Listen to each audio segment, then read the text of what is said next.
Dalawang magkasunod na krimen sa loob lamang ng isang gabi ang yumanig sa mga mamamayan ng Sibulan, Negros Oriental.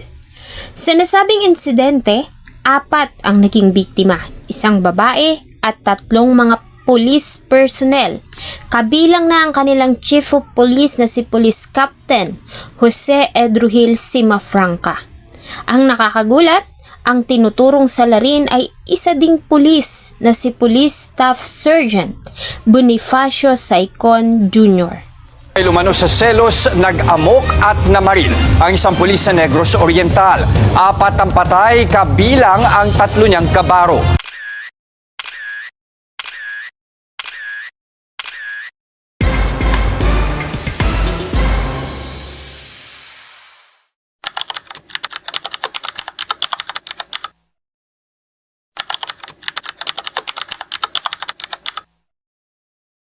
Nagsimula ang lahat sa loob ng KTV bar na ito na matatagpuan sa Barangay Tubtubon. Ito ang Sub Resto Bar. Kilala ang resto bar sa lugar lalo na sa mga kalalakihan. Sa unang tingin ay aakalain mong isa lamang itong simpleng establishment. Wala kang makikitang anumang dekorasyon maliban sa paiba-ibang kulay ng ilaw. Pagpasok mo sa loob ay bubulaga sa iyo ang mga high-class na itim na upuan na yari sa leather at ang well-polished na sahig. Sarado ang establishment sa araw at nag-ooperate naman sa gabi.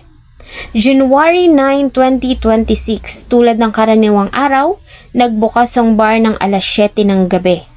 Nagsimulang maging abala ang mga tauhan ng bar nang magsimulang magdatingan ang kanilang mga customers. Maya-maya pa ay dumating din sa lugar ang grupo nila Police Captain Jose Edruhil Simafranca. Umupo ang grupo sa gitnang upuan malapit sa reception at bar counter. Maliban kay Captain Simafranca ay kasama niya rin ang mga kabaro na sila Senior Master Sergeant Tristan Chua, Patrolman Ray Albert Temblor at ang reassign pa lang na si Police Staff Sergeant Bonifacio Saicon Jr. Pumunta doon ang grupo para uminom dahil sa kaarawan ni Captain Simafranca. Sa kuha ng CCTV, makikita na nakaupo sa sofa ang 3 pulis, kabilang si Saicon. Tumayo ang isa pa nilang kasama at may nilapitan sa likuran. Maya-maya pa ay makikitang tumayo mula doon ng isang babae na kinilalang si Sheila May Dinawanaw. Si Sheila ay isa sa mga sikat na bar girl sa Sub Resto Bar.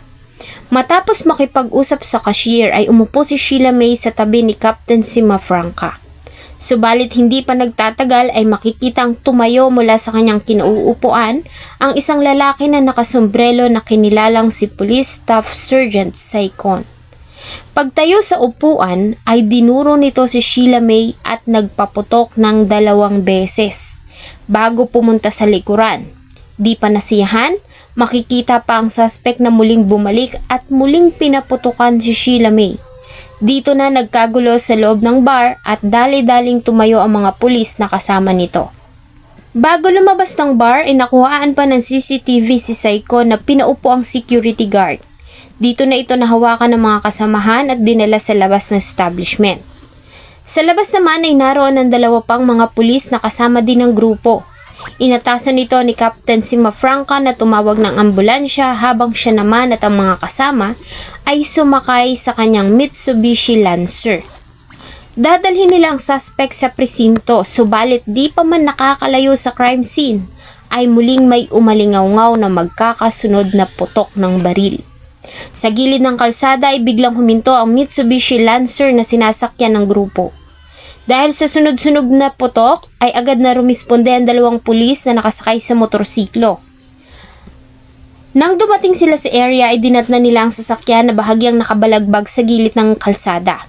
Sa loob nito ay naroon ang dugo ang mga katawan nila Captain Simafranca, Senior Master Sergeant Chua at Patrolman Temblor.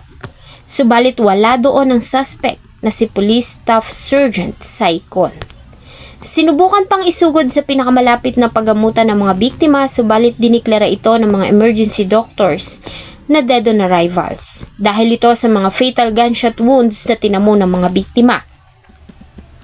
Hindi naman nahirapan pa ang kapulisan ng Sibulan Police Station dahil agad din silang nakatanggap ng tawag mula sa Tanhay Police Station, bandang alas 10:40 ng gabi. Ayon sa kanila ay voluntary na sumuko sa kanilang tanggapan ng suspect na si Police Staff Sergeant Saicon. Dahil sa karumal-dumal na pangyayari ay agad na binuo ang Special Investigation Task Group para sa ikalulutas ng kaso. Sa mga ulat ay maraming lumabas na mga report tungkol sa kung ano ang maaaring naging motibo ng pamamaslang. Isa sa mga naging pinag-usapan ay ang anggulo ng selos. May report na nagsasabing nagselos si Saicon nang umupo si Sheila May sa tabi ng kasamang pulis kaya niya ito binaril. Sinabi din na naging sentro ng biruan si Saicon ng grupo dahil sa bago lamang siya sa presinto. Kaka-reassign lamang kasi nito noon lamang December 2025. Subalit ang nasabing motibo na ito ay wala umanong basihan ayon sa PNP. Sa halip ay isang mas malalim na aligasyon ang kanilang tinututukan. May mga report ding lumalabas na may lihim na galit si Saicon sa kanyang superiors. Dahil sa naharap ito sa isang disciplinary action for grave neglect of duty matapos nitong hindi dumalo sa isang nakaschedule na court hearing. Base sa investigasyon na ginawa ng PNP, nang mailabas sa resto bar ang suspect na si Saicon ay dinisarmahan ito ng mga kasamahan bago isinakay sa Mitsubishi Lancer na pagmamay-ari ni Captain Sima Franca. Subalit nakakapagtaka dahil hindi pinusasan ng grupo si Saicon at hindi rin nila ito kinapkapan. Bagamat sinurrender nito ang baril na ginamit sa pagpatay sa bar girl, lingid sa kanilang kaalaman na may isa pa itong baril na siyang ginamit naman nito sa pamamaril sa tatlong kasamahan. Pagkatapos ng ginawa ay agad itong umalis sa crime scene at sumuko naman sa tanggapan ng kapulis sa Tanhay. Bar natin, sa South Bar. And then, they invited itong biktima natin babae. And in the investigation na na-conduct natin, binaril niya itong suspect natin. He was shot 3 times, and then from there, lumabas na siya. Paglabas niya dun sa establishment, sinundan siya. Sinundan siya nung tatlong pulis natin, including the chief of police. And then nagkaroon sila ng as we can see, nagkaroon pa sila ng pag-uusap o siguro diskusyon dun sa labas ng establishment hanggang sumakay sila sa loob ng sasakyan. And then from there, ayun na nakarating na sa police station na nabaril na ito, nagkaroon na ng barilan at ito pala napatay na itong tatlong police natin, including the chief of police. Napansin din ng mga investigador na sira-sira ang unahan ng sasakyan ng Mitsubishi Lancer. Gayong wala naman itong nakabanggaan. Wala ding sirang mga poste at railing sa kalsada. Binalikan nila ang sub-resto bar at sa parking area nito ay doon nila nakita ang bakas ng pagkakabangga. Ibig sabihin ay sumalpok na doon ng Mitsubishi Lancer bago ito umalis. Kaya naman malaki ang posibilidad na sa laki ng sira ng sasakyan ay nagkaroon pa ng palitan ng salita at sisihan sa loob ng sasakyan bago ang pamamaril. Bagay na palaisipan pa rin lahat para sa PNP. Dahil sa kabila ng ginawang pagsuko hanggang ngayon ay nananatiling tahimik at walang kibo ang suspect na si Saicon. Sinubukan nila itong kuhaan ng extrajudicial confession, subalit hindi ito nakikipag-cooperate. Sa halip ay lagi nitong ini-insist ang kanyang rights. Ito lamang kasi ang makakapagsabi kung ano ba talaga ang totoong nangyari sa loob ng Mitsubishi Lancer nang patayin niya ang tatlong mga kabaro.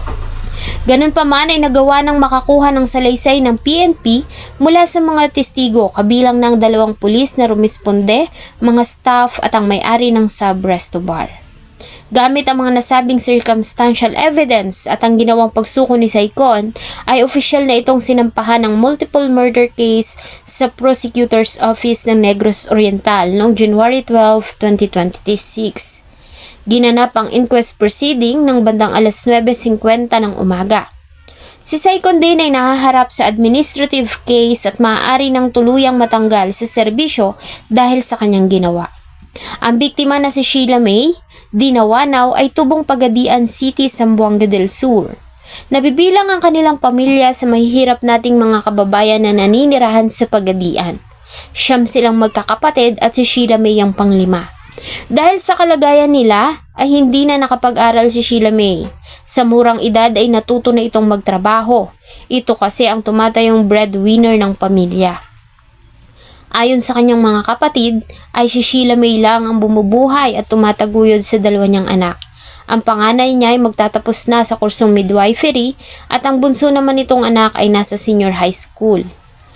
Naisin man ni Sheila May na huminto sa pagtatrabaho ay hindi ito nito magawa. Dahil sa siya lamang ang inaasahan ng kanyang mga anak at mga magulang. Kaya naman nagtitiis ito sa malayo para makapagtrabaho. Umuwi lamang ito sa Pagadian, subalit saglit lang at agad ding bumabalik sa Sibulan.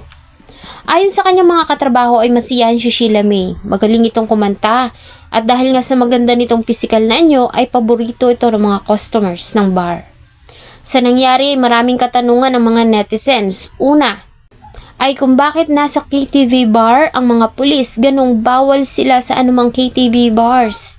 At hindi rin sila pinapayagan na tangkilikin ang serbisyo ng ganitong establishment dahil sa conflict with decency at morality.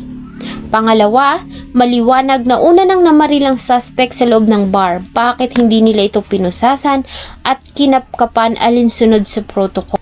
Kung sinunod lamang nila ang protocol ay maaaring hindi na nito nagawa pang mamaril sa loob ng sasakyan na kinasawi ng 3 niyang mga superiors.